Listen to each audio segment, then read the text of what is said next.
Halo,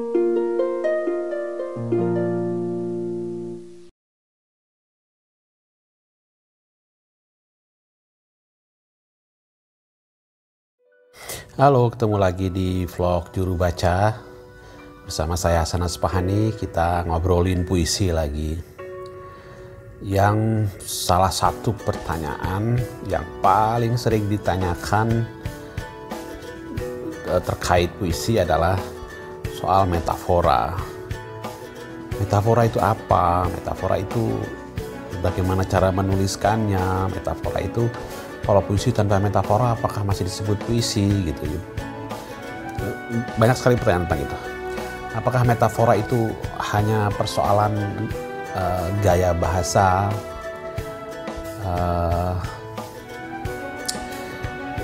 Ya seputar itu pertanyaan-pertanyaan terkait metafora ya.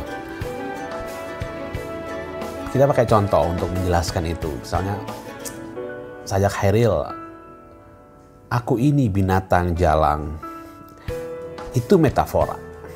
Paling mudah memahaminya melalui contoh yang seperti itu. Jadi apa metafora itu? Khairil ingin menjelaskan si aku atau dirinya di dalam sajak itu, keinginannya, sifatnya, tekadnya, semangatnya, dengan meminjam sifat-sifat dari sesuatu yang bukan aku itu. Apa itu? Binatang jalang. Nah, itu metafora. Jadi ada satu sifat, ada satu kualitas, ada suatu situasi, keadaan dari suatu benda atau seseorang atau suatu hal yang sifat-sifat itu dipinjam untuk menjelaskan hal lain. Nah, segampang itu kira-kira metafora untuk pengertian atau pemahaman praktis ketika kita menulis puisi.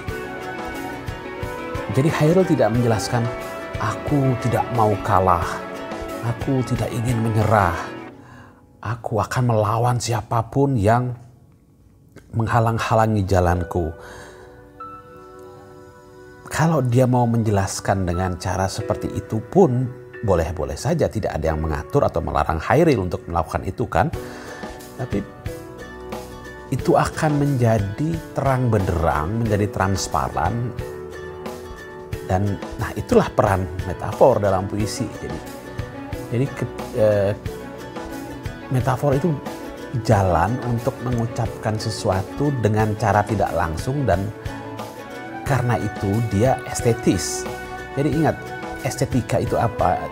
Estetika adalah bagaimana cara kita mengatur sesuatu, dalam hal ini puisi, agar dia tersaji kepada pembaca dengan semaksimal mungkin merangsang indera-indera pembaca puisi kita. Kayak makan deh gitu, makan rasanya enak. Yang bekerja indera pengecapan kan, lidah gitu. Tapi disajikan dengan berantakan, artinya tidak memuaskan indera lain, yaitu mata. Nah, ketika seorang chef menata cara menyajikan makanannya dengan cara tertentu sehingga memikat mata paling tidak pertama kali ketika melihat, maka kita mengatakan, waduh, cara penyajiannya estetis ya, enak nggak ya? Kita membayangkan mula-mula itu akan enak gitu, dan biasanya memang chef tidak akan membuat masakan yang tidak enak kan begitu. Nah itulah, nah puisi juga begitu kira-kira. Jadi bagaimana kemudian gagasan kita yang ingin kita sampaikan dalam puisi itu tersaji dengan estetis, dengan kalau bisa seluruh indera pembaca puisi kita itu terangsang untuk bekerja, terangsang untuk bereaksi terhadap puisi kita.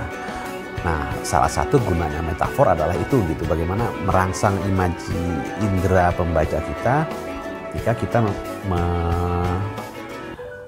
dari puisi yang kita tulis itu gitu. Balik ke sajak Khairil misalnya, aku ini binatang jalang, dari kumpulannya terbuang, biar peluru menembus kulitku, aku akan tetap meradang, menerjang, dan seterusnya. Nah, semakin jelas kan gitu bahwa metafor yang dipakai oleh Khairil, binatang jalang itu, yang menjelaskan suatu tekad, menjelaskan suatu kehendak dari si aku yang ada dalam sajak itu gitu. Ini sudah bahkan dalam sajak aku tuh binatang jalang itu sudah menjadi metafor yang diperluas atau enlarge metafor gitu. Dan karena itu sajaknya menjadi kuat. Jadi metafor itu balik lagi bisa dikembalikan ke pembicaraan awal soal puisi, yaitu mau ngomong apa dan bagaimana caranya. Khairil tadi misalnya, Khairil pengen ngomong tekadnya untuk tidak mau kalah, tidak mau menyerah, tidak mau melawan apapun yang menghalangi keinginannya. Itu yang ingin dia ucapkan. Bagaimana cara ngomongnya? Dia menggunakan metafor. Aku ini binatang jalang. Dalam sajak Khairil yang lain kita juga bisa menemukan banyak sekali metafor yang sangat kuat gitu, misalnya metafor pelabuhan, perahu kayak menjadi pelabuhan kecil gitu kan, untuk mengatakan seseorang yang tahu bahwa cintanya tidak diterima, tapi dia bisa menerima alasan kenapa orang yang dia cintai kemudian tidak bisa mencintainya dia kembali, misalnya begitu gitu. Nah, jadi metafor bukan sekedar alat untuk bersembunyi, alat untuk bergelap-gelap dalam puisi. Metafor itu justru untuk mengucapkan dengan jelas, dengan ringkas, dengan padat sesuatu apa yang ingin kita sampaikan dalam puisi, meminjam dari sifat sesuatu yang mungkin sifat itu bisa saja sesuatu yang sudah sangat diketahui oleh orang. Mungkin sifat itu kita sebagai penyair yang menemukan dari hasil kita mengalami dan menghayati tentu saja. Kemudian kita pakai penghayatan kita atas sifat sesuatu itu ke dalam puisi kita. Contoh lain misalnya sajak aku ingin mencintaimu dengan sederhana, seperti dengan kata yang tak sempat diucapkan, kayu kepada api yang menjadikannya abu. Peristiwa terbakarnya kayu karena api itu gitu, kayu itulah yang membuat api menjadi ada. Tapi api itulah yang membuat kayu menjadi musnah, bahkan menjadi abu. Dan apinya pun hilang bersama berubahnya kayu menjadi abu. Nah, itu peristiwa biasa saja, semua orang bisa melihat, mengalami. Tapi oleh penyair Sapardi kemudian peristiwa itu dijadikan metafora untuk mengucapkan apa yang ingin dia ucapkan. Apa itu? Mencintai dengan sederhana, mencintai dengan tulus, ikhlas, mencintai dengan tidak berharap apa-apa, mencintai dengan kerelaan untuk berkorban, menjadi tiada, menjadi hancur demi menghadirkan